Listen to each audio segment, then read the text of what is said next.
Título da lição e verso, quem pode me ajudar? Só levanta a mão para o Gustavo chegar com o microfone. Lidando com as dívidas, verso para memorizar. O rico domina sobre o pobre, e o que pede emprestado é servo de quem empresta. Ok, Provérbios 22, verso 7 é o texto base da lição dessa semana. Como eu disse lá no início, na introdução do trimestre, a gente tem dois riscos na lição desse trimestre. Um é ficar na parte didático-burocrática das lições, que são bastante explícitas, é quase um manual de instruções, a lição desse trimestre, em uma série de coisas. A outra é encontrar, dentro dessas lições, as referências bíblicas e espirituais do processo da lição. Obviamente, eu vou para a segunda parte, porque a primeira, ela é óbvia. Se a primeira, a gente gastaria 5 minutos para resolver o problema e passar a lição. A segunda já não é tão óbvia assim, que é o que a gente pretende cavar um pouquinho para encontrar nessa lição. Diga, Nelson. É muito interessante. Essa semana, o Valor Econômico, o jornal, e o Nubank replicou também um artigo mostrando de como você viver nesse mundo, como contrair dívidas, como sair das dívidas. Eu falei assim, puxa vida, é exatamente essa parte. É a cópia da lição. Que foi assim, explicada, assim, didaticamente. Aliás, é um artigo muito bem escrito. Fazia tempo que eu não vi um artigo muito bem escrito. Fazia tempo que eu... Sim. Fazia tempo que eu não via. É que eu tenho no Bang, então ele veio para mim a cópia do artigo. Foi muito interessante. Eu até printei. Sim. Eu ia trazer, mas não sei. Vale a leitura. Vale a pena. Replica para ele que ele replica para o povo. Vale a pena a leitura. Está muito bem escrito. Vale a pena ler aquele artigo. Ele dá umas 7 páginas, mas assim, muito bem colocado e com muita clareza assim, didática nesse mundo da economia, né? Vale a leitura, eu acho que é um artigo bem interessante. Essa é a parte pragmática da lição. Então, a parte pragmática da lição se resume em 3 coisas básicas, que a gente, como eu falei, passa em 5 minutos. Essa é a parte simples. Coisa número 1 é uma regrinha, não contraia. Coisa número 2, uma vez contraído, porque existem situações, inclusive a lição trata delas, de que você necessita algum tipo de endividamento para algum tipo de condição, seja ela de investimento ou de situação de infortúnio devido. Uma vez contraído, crie um plano para sair do processo. E aí tem todos os passinhos que a lição deu de maneira bem pragmática. Nesse artigo vai ter uma série de outros elementos interessantes de observar nessa parte prática. Terceira regra básica, decida no processo da contração dos modelos de dívida qual vai ser sua estrutura orçamentária a partir de. Basicamente, a lição se resume a esses 3 pontos. Ou seja, não contraia, se contrair, siga os passos para sair do processo e, se for contrair novas, estruture o orçamento dentro dessa condição. Basicamente é disso que trata a lição. A pergunta não é essa, a pergunta é por que a Bíblia se preocupa com isso? Ou seja, qual é a atenção bíblica a esse tema, uma vez que, se você abrir o texto de Levíticos, você vai encontrar regras para isso. Então, há 2 coisas interessantes na lição dessa semana. A primeira delas é: Deus tem consciência do mundo em que vivemos, por razões óbvias, mas Deus tem consciência do mundo em que vivemos. Tanto tem essa consciência que, quando ele estrutura o povo de Israel, nas regras do povo de Israel, existem regras para isso. Ou seja, existem regras para o manejo da terra e existem regras para as questões que seriam questões naturais no manejo da terra. Uma dessas questões é o endividamento. Se você observar a história de Israel, nas regras de Levíticos existem regras para o arrendamento da terra, o posicionamento dos servos ou escravos e o posicionamento das dívidas e dos desenhos de endividamento resultante da vida do povo de Israel. Por uma razão, a vida do povo de Israel era uma vida debaixo de bênçãos, mas as pessoas que viviam em Israel não necessariamente teriam a sua vida lisa e constante num mundo que tem interferências externas no modelo do pecado. Ou seja, dentro da história de Israel, haviam regras para isso. Uma dessas regras tem a ver com o verso que a gente tem na abertura da lição. O verso diz assim: o rico domina sobre o pobre, e o que pede emprestado é servo de quem empresta. Por que que o texto começa com o rico domina sobre o pobre, se quem está escrevendo o texto é Salomão, o sujeito mais rico da terra naquele contexto? Qual é a razão para um verso desse, escrito por Salomão? Existe uma questão no mundo da qual a gente não consegue se livrar, por mais que queira. O mundo tem suas regras, e essas regras não dizem respeito ao desenho de Deus. No mundo de Deus, ninguém é dono de nada, e todo mundo tem tudo. O único lugar onde a comuna funciona é o reino de Deus. Ou seja, ninguém tem nada, e Deus, que é o Estado, é dono de tudo.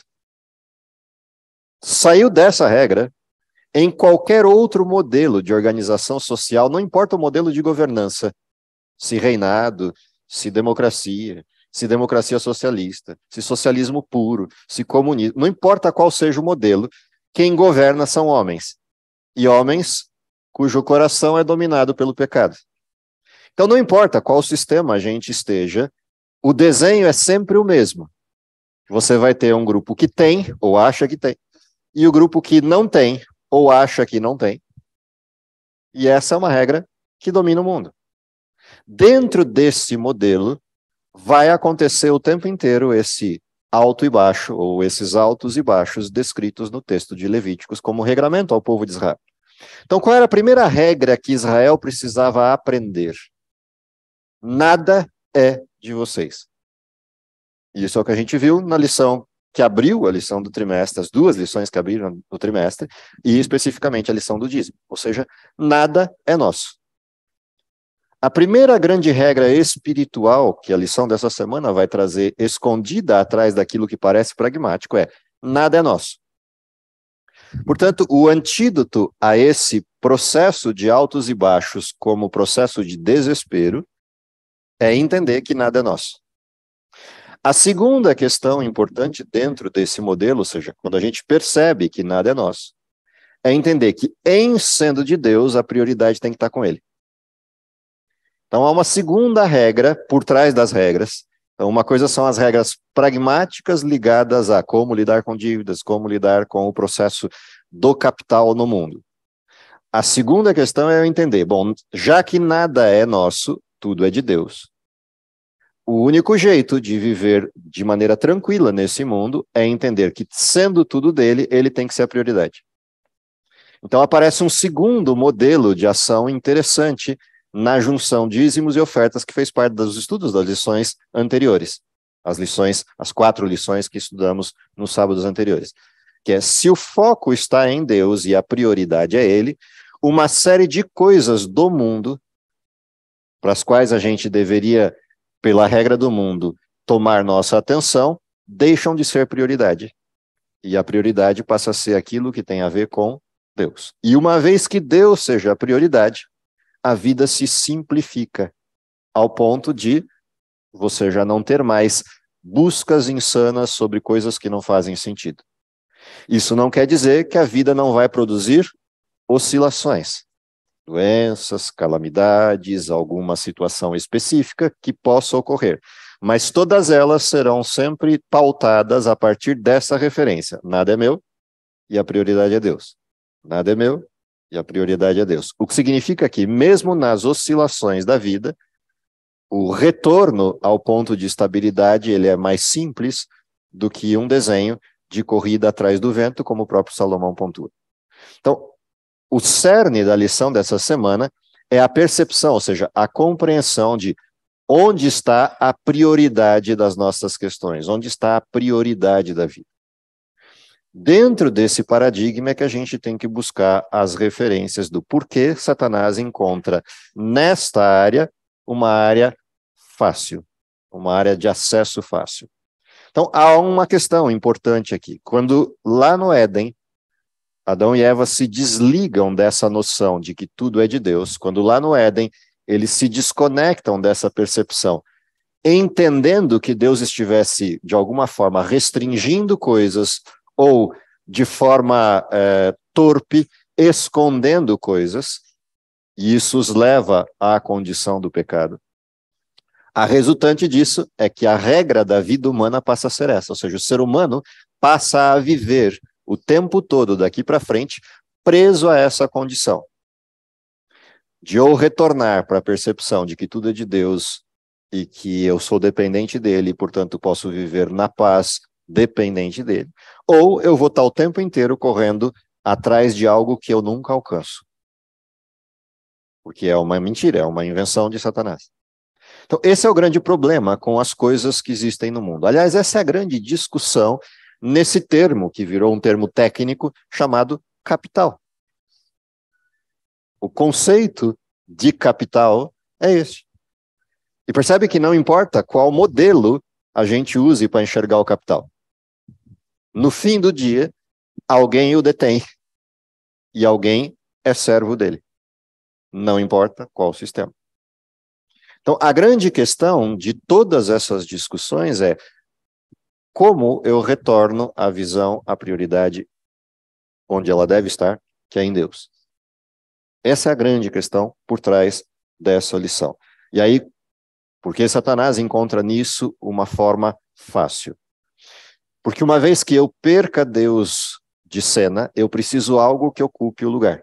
Eu preciso de alguma coisa que ocupe esse lugar. E essa alguma coisa pode ser qualquer coisa.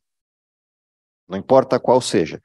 Todas elas dependerão do mesmo elemento. Ou seja, num mundo que degenera, uma das formas, talvez a forma mais fácil e direta de brecar a degeneração do mundo, é o poder que o ter coisas no mundo fornece. O poder do capital. Não existe poder mais forte para brecar, para frear todos os elementos do mundo, pelas regras do mundo, obviamente eu estou falando, do que o capital. E essa é uma coisa simples de observar.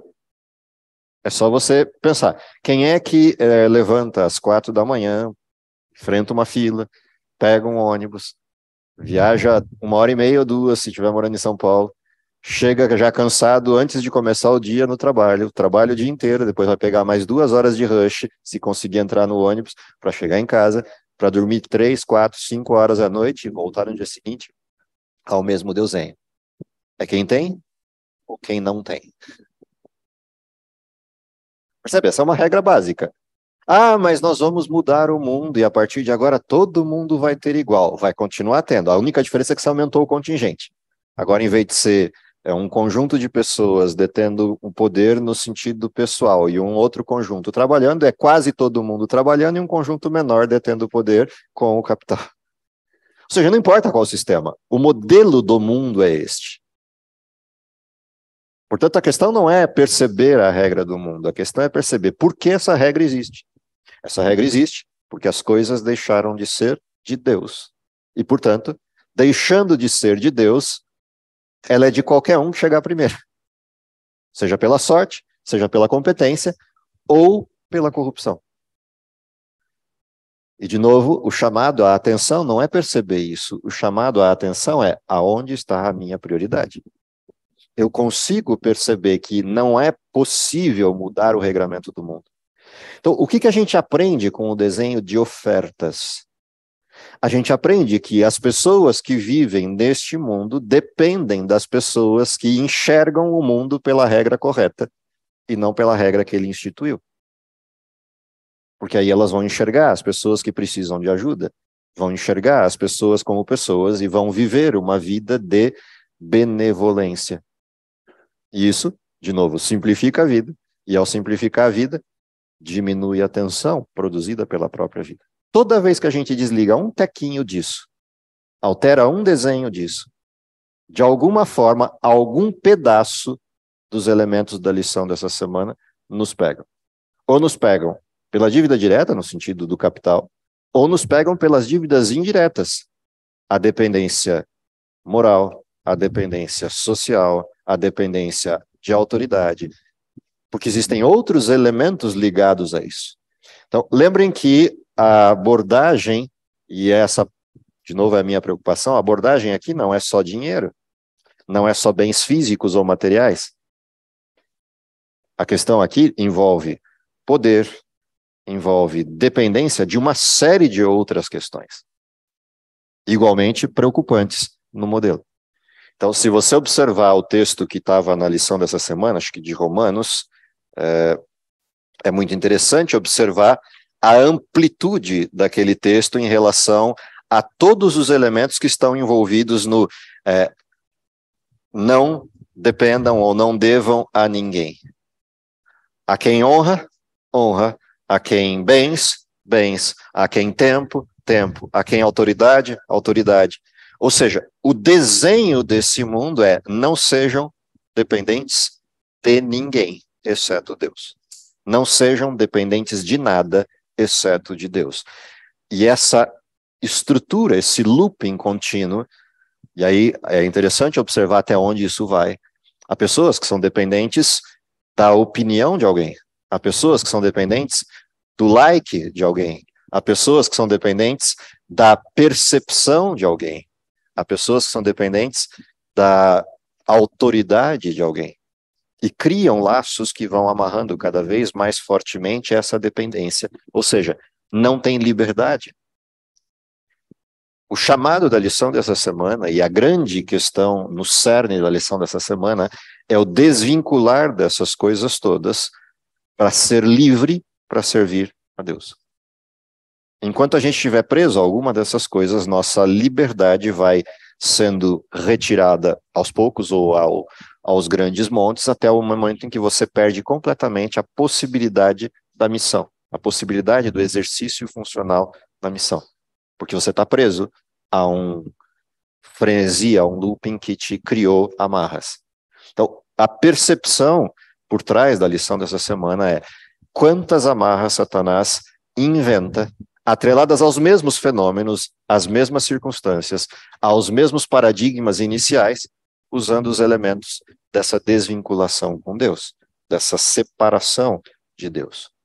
Essa é a questão por trás dessa lição. É o que deveria chamar nossa atenção principal. Porque resolvendo essa questão, as outras adquirem o lugar, cada uma delas, de sua devida prioridade. Não resolvendo essa questão central, é o tempo inteiro correndo atrás do prejuízo. É o tempo inteiro preso a esse looping contínuo. Então, esse é o ponto de ancoragem que eu acho que tem que ser bem trabalhado na lição dessa semana. Dentro desse contexto é que vem, então, o desenho de por que Satanás faz isso. Qual é a intenção última de Satanás? O que Satanás pretende no fim das contas? Isso é método. O que ele quer no fim das contas? Para alguém que sabe que não tem saída, o que ele deseja?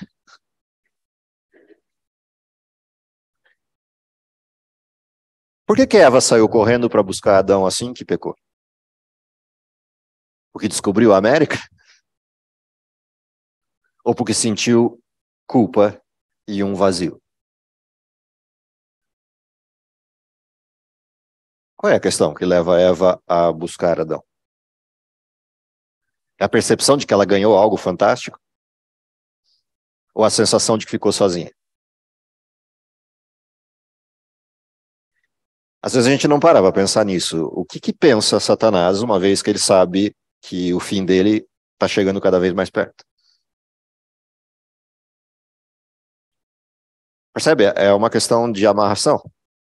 Ele vai buscando gente, vai buscando adeptos, vai buscando coisas que preencham o vazio que nunca vai ser preenchido.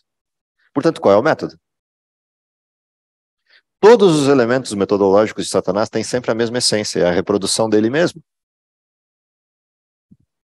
Então, a sensação de que nos falta algo, a sensação de que precisamos de algo, e não importa que algo seja esse em nível de consumo, pode ser material ou intangível, a sensação de que falta algo e de que é possível suprir esse algo sem Deus, é possível suprir esse algo com alguma coisa que não seja Deus, é o método contínuo. É isso que ele faz o tempo inteiro. Ou seja, a gente precisa entender, de uma vez por todas, se não entendemos, a gente precisa entender que só existe paz em um lugar. Não existe em outro. Só existe o suprimento de todas as necessidades em um lugar. Não há em outro. Ou a gente se aferra a isso e busca desesperadamente isso, ou nenhuma das outras coisas se resolve. Essa é a essência de um texto clássico. Buscai, primeiro, o reino de Deus e todas, não é algumas, todas as demais coisas vos serão acrescentadas. E esse texto não tem nada a ver com bem material. Embora até possa se aplicar a isso em determinadas circunstâncias. Mas lembrando que o todas, quando a gente aplicar a bens materiais, ou serão bens materiais, porque eu já tenho a competência para ajudar, ou serão bens materiais exclusivamente para minha sobrevivência, o pão nosso de cada dia. Não importa qual seja o suprimento de Deus, se é a abastança ou se é o pão de cada dia, a essência do texto é todas. Ou seja, aquilo que você precisa está coberto. Tudo que vier a mais do que você precisa é para alguém. Essa é uma coisa que a gente não se dá conta, ou não da forma ou do tamanho que deveria. E quando eu falo a gente, são todos nós. Porque todos nós, em algum momento, somos pegos em alguma questão.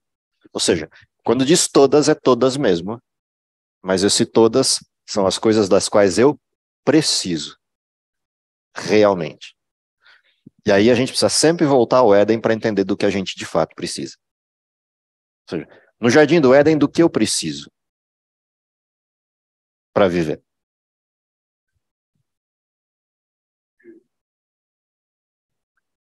O ser humano nasceu como? Nu. Então, do que eu preciso no Éden?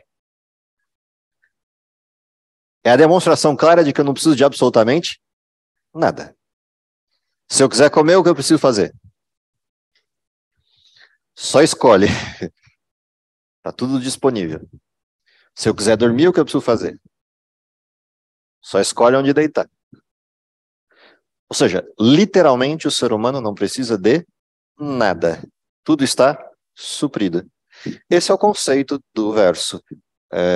Buscai primeiro o reino de Deus e todas as demais coisas vos serão acrescentadas.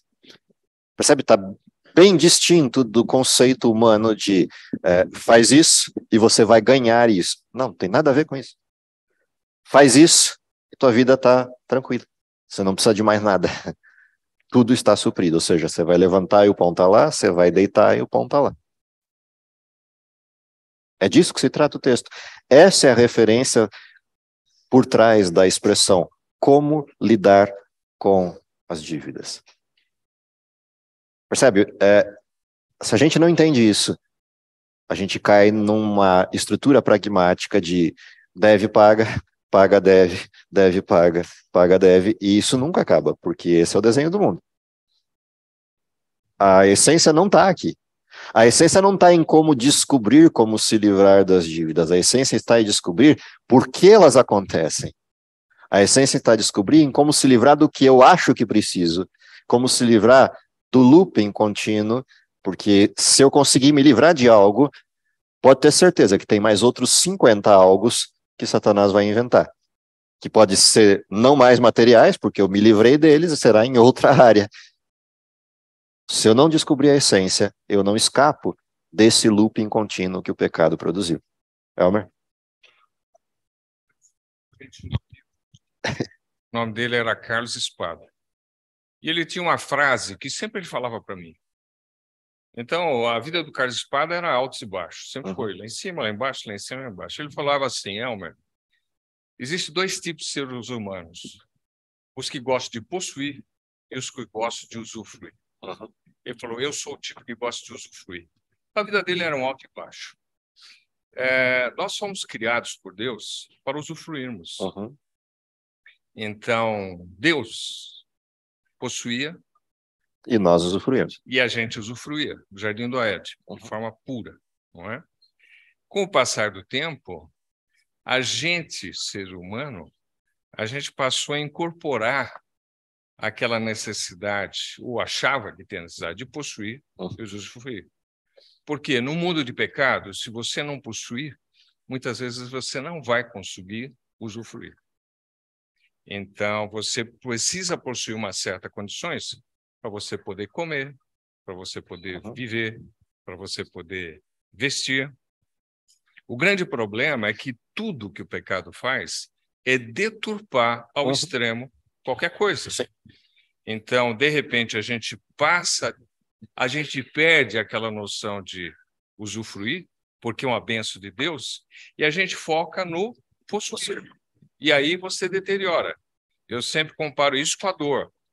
A dor no mundo do pecado ela é necessária, porque se não dói, eu não estou alerta. Só que o diabo deturpou até a dor. Então, existem dores inconcebíveis que não são mais alerta, é puro sofrimento, entendeu? Então, eu acho que aqui é importante o equilíbrio. E essa frase do Carlos Espada, para mim, sempre eu guardei, desde a primeira vez que ele falou para mim. Porque eu falei, gente, isso tem muita sabedoria. Sim. O desenho, só que eu acho que cabe de complementação, é usufruir o quê? Falta algo nessa questão. Por quê? Porque Satanás também deturpa usufruir. E ele cria coisas para eu usufruir que não são as coisas que Deus criou para usufruir. E ao criar essas coisas para usufruir, ele cria um outro desenho de necessidades que são necessidades irreais ou surreais em certos casos. Sim. Sim. Certo? E é isso que Deus prometeu. Isso, mas aí o que acontece? É a deturpação. Então, o ser humano, pelo mundo do pecado, tem uma tendência natural de deturpar tudo. Sim. E aí ele sempre vai criando um degrau novo, Sim. e um degrau novo, e um degrau novo, para coisas que são intangíveis. Ou seja, nunca vai ter limite isso. Eu sempre brinco isso com a frase típica aí de quanto dinheiro, isso inclusive saiu na Forbes, né? Quanto dinheiro um homem precisa para ser feliz? Um pouco mais.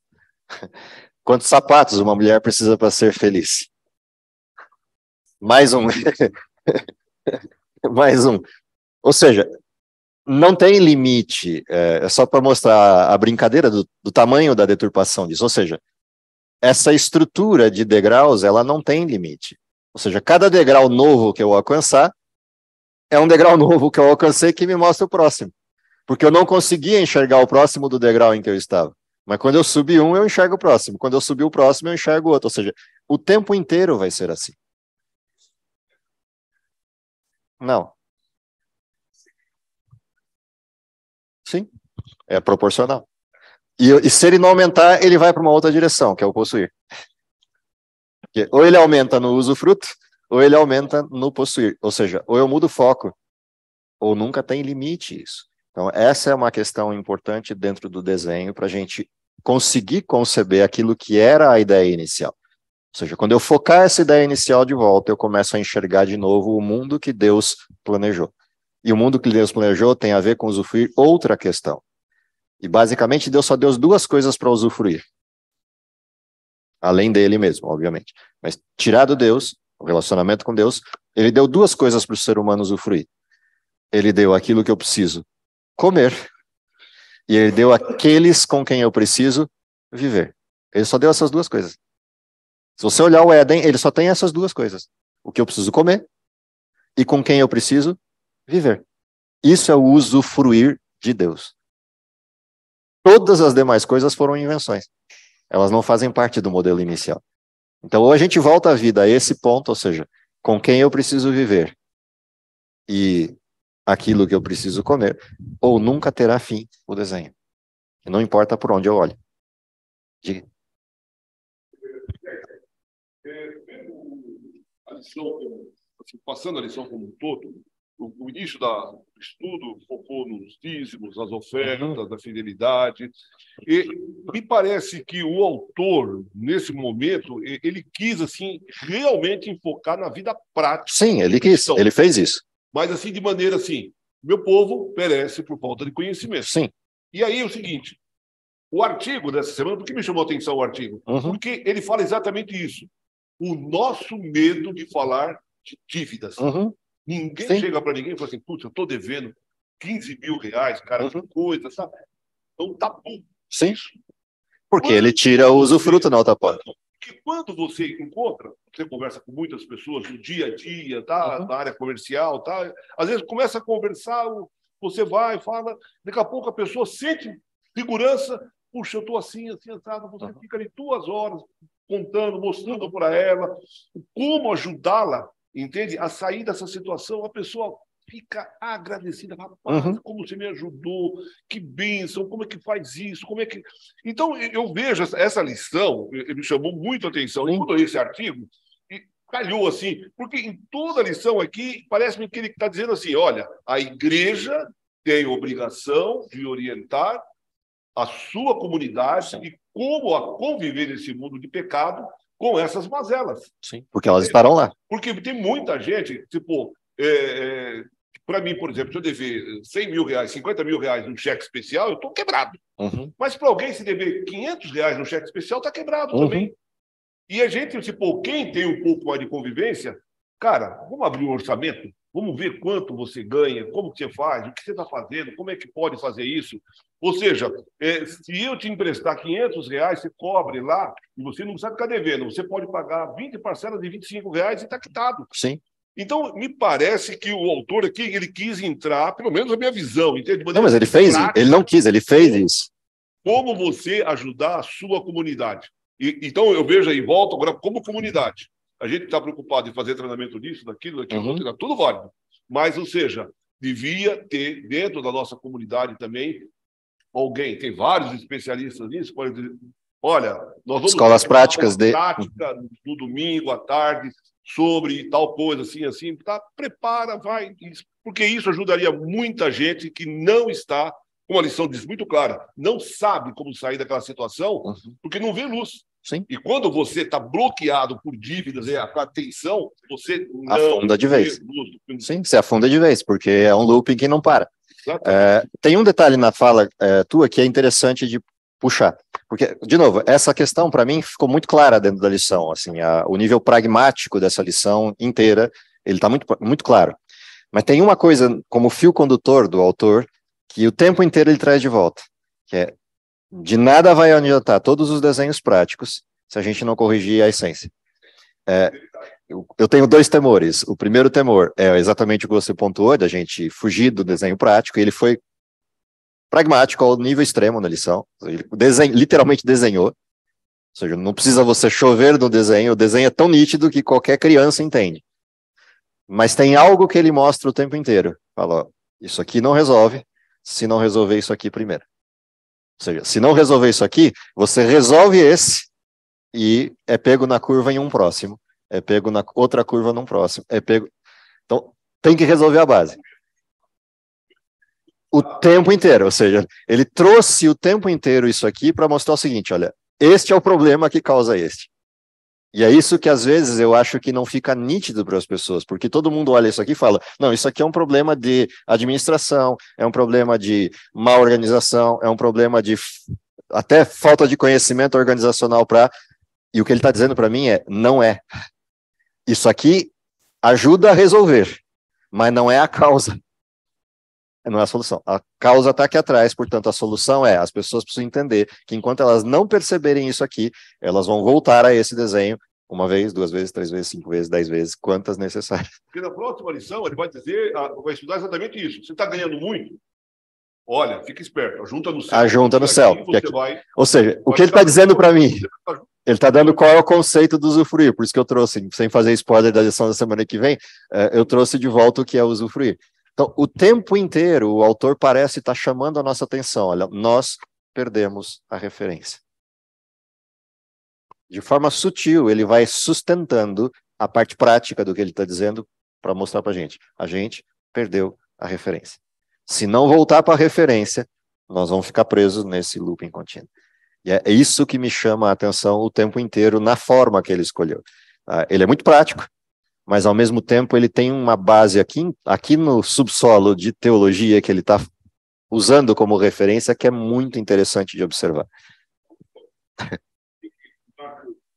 Ele mostra que o problema, nem todos que devem são pobres, entende? Tem muito, quando deve, as pessoas mais endividadas não são as mais pobres, entende?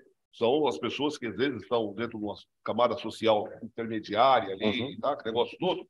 Mas ele cita muito claramente de que os pobres sempre tereis convosco. Sim. Então, ou seja, Por que vai ter os pobres? Exatamente para que eu possa exercer a minha benevolência, que é Cristo que gera em mim esse dom, essa graça ajudar. de participar. E aí vem uma coisa interessante no que você levantou. Qual é o papel da igreja numa direção que é instrucional? E qual é o papel da igreja numa outra direção, que é a direção da benevolência? Porque uma coisa é a benevolência, o pobre está na miséria, passando fome, precisa de ajuda. Esse é um grupo de ajuda, que deveria ser o grupo de antídoto ao processo de cá, ou seja, é aquele que me permite perceber que o que eu recebo a mais ou tenho a mais está focado em ajuda. Mas tem um segundo conjunto que o autor também cita na lição e que me chama a atenção, que é, ok, e o que como igreja eu estou fazendo para zerar a conta da igreja? No sentido daqueles que dentro da igreja ou dentro do grupo de crentes estão vivendo. Que é o que você levantou, eu descubro que tem um problema aqui, como é que eu posso ajudar esse sujeito a sair dessa condição e trazê-lo de volta à centralidade? O que como igreja a gente faz nessa situação? Porque essa é a regra de Israel. Qual era o regramento de Levíticos?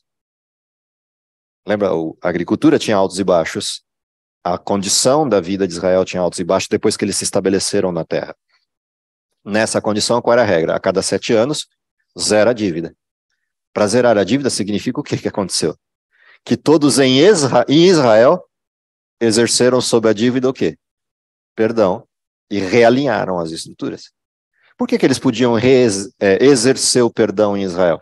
Porque nada era deles. Eles não eram donos de nada. Porque não eram donos, não tinha por que alguém estar devendo se eu não sou o dono. Ao mesmo tempo em que, enquanto corriam os 7 anos, o que acontecia? Manejo administrativo. Mas ao fim dos 7 anos, todos eram lembrados, porque zerava a conta, e a cada 49 anos era zerado completo. Por que isso? Para lembrar, para Israel, de que nada era deles.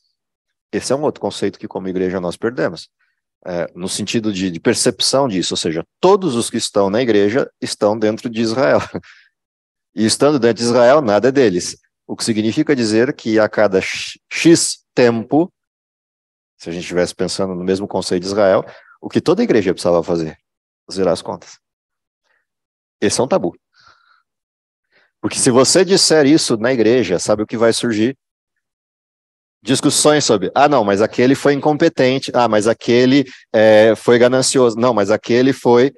Essa é a discussão que vai se levantar. E eu acho que esse tabu é muito pior do que o tabu da discussão da dívida em si. A gente não tem essa. E, aliás, o tabu da dívida surge exatamente por isso.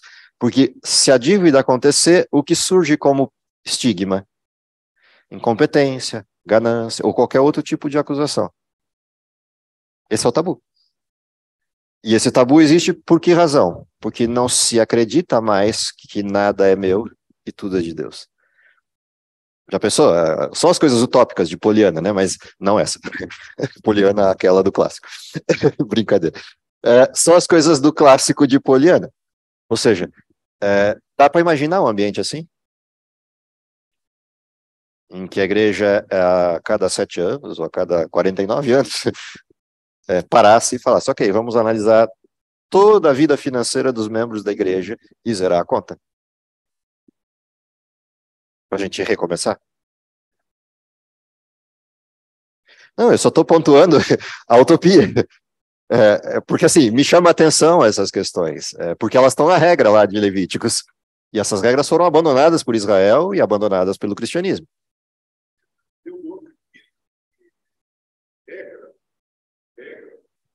Pelo menos não pesquisei nada sobre isso agora, mas não sei se é utópica, mas eu vejo o seguinte, o exercer da benevolência para com o meu irmão é um dever. É um dever, eu sei disso. Então, eu tenho que estar atento a isso. Sim. Eu tenho que estar atento a isso. Sim.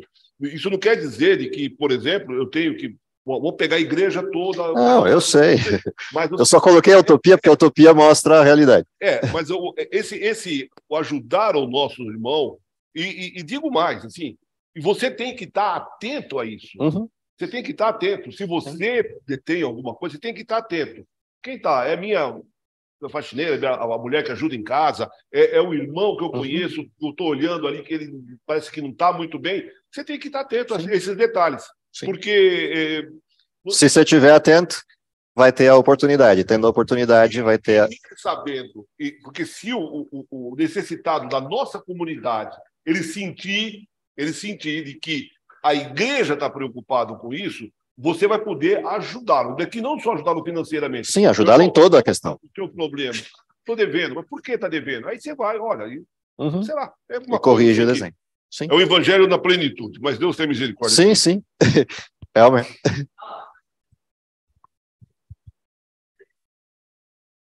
Não, sim, eu só pontuei o nível da utopia, porque a utopia permite a gente perceber até onde vai o que o Nelson levantou como a questão, tanto do tabu quanto das soluções. A gente entender o desenho.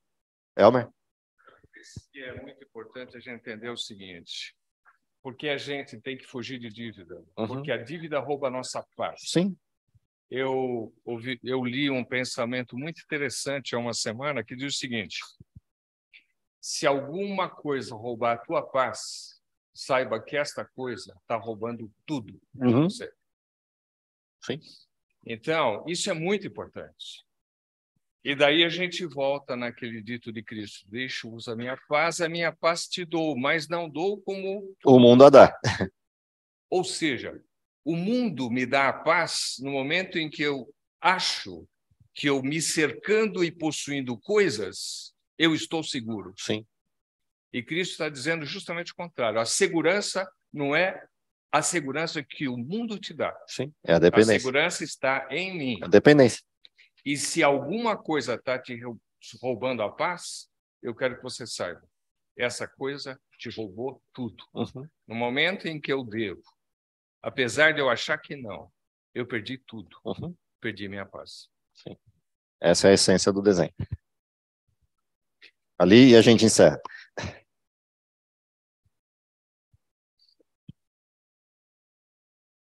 Olhando para o desenho do Éden, aquilo que você comentou, que a gente necessita de comida, está disponível, e que necessitamos de companheirismo, alguém poderia perguntar, esse desenho não é um desenho muito pobre em relação ao crescimento do indivíduo, ao progresso? Como fica? Então, o crescimento estava ligado ao que você faz em termos de aprimoramento pessoal para conhecimento pessoal, e não naquilo que você tem no desenho inventivo do consumo. Lembra, a degeneração produz necessidades que não existiam lá. Por que eu preciso de um avião? Para chegar mais rápido, porque a vida se esgota mais rápido. A vida não dura 900 anos, a vida dura 70. E eu não posso perder tempo no trânsito. A gente vai inventando coisas para contrapor o processo da degeneração. Você pode olhar, a maior parte das invenções que o mundo tem, eu vou dizer a maior parte porque não dá para classificar todas, mas eu quase arriscaria dizer que todas só surgiram por conta da necessidade. Ou seja, a gente tinha necessidade de alguma coisa, e por causa da necessidade, a gente cria algo. E em cima disso que a gente cria, você cria os degraus. Sim. Agora, se eu não tenho necessidade de nada, que tipo de coisas eu vou criar? Percebe que aí já não é mais a criação de elementos de necessidade, é a criação no sentido pleno. Eu vou criar algo no sentido de criar, é a criatividade de fato, e não a necessidade. Muda completamente o paradigma. A gente não tem ideia do que é isso, porque a gente não viveu no mundo perfeito, a gente só vive no mundo de desgraça. Então tudo que a gente tem é para suprir algo. No mundo perfeito, tudo que a gente criar é criação pura, é arte pura. O mais alto nível dela. Então muda completamente o desenho. O que Deus nos chama é para viver isso agora. Não porque ele ignore as necessidades, mas ele diz, olha, volte a ter a tranquilidade de viver comigo para ter espaço para você poder criar. Muda completamente o padrão. Muda completamente a perspectiva de vida. É essa modificação estrutural que está no cerne da questão. Porque senão, o tempo inteiro, a gente está preso a um mundo de necessidades. E as necessidades estão aí sempre. Vão estar sempre. Faz parte do desenho, do pecado. Se compreendemos, lição da semana que vem vai continuar essa discussão com a proposta de ajuntar tesouros no céu, que é a complementação dessa discussão. Vamos orar? Querido Pai que está nos céus, te agradecemos pelo dom da vida, te agradecemos pela oportunidade que temos de sermos chamados teus filhos, mas principalmente te agradecemos por tua benevolência em nos manter como teus filhos. Dá, Senhor, que possamos compreender aquilo que estamos estudando e principalmente tomarmos decisões de natureza prática, de natureza espiritual, que transforme o nosso coração e nos aproxime da dependência plena de ti, é o que lhe pedimos por Jesus. Amém.